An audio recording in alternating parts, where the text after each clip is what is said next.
I don't think a lot of young people know much about politics, and like I don't really think that I know much about politics. I have no idea.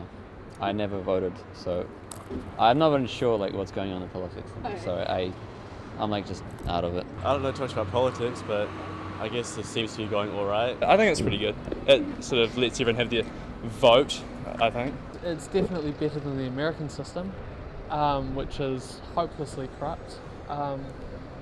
But yeah, no, there's room for improvement, but I think the MMP system is good. It means that there's a greater voice of the people, so smaller groups in society like the minorities have more of a voice in policies that affect them. I like the idea that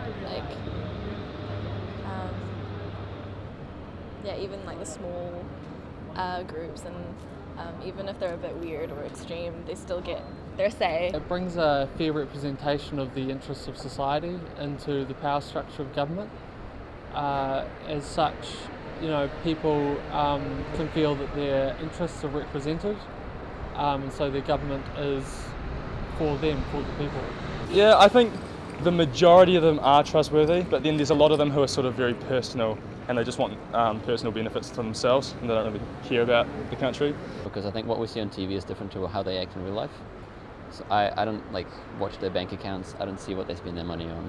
Politicians are inherently untrustworthy. I think they're a lot more trustworthy and respectable than people think, and I think that the culture in New Zealand around how we treat our politicians is quite bad, and I think that if people actually got to know them, they'd have a much deeper respect. Yeah. It's not only a right, but it's a responsibility. So yeah, people should definitely get out and vote. That's really important. Don't tell anyone, but I didn't vote and I'm 18. Is that bad?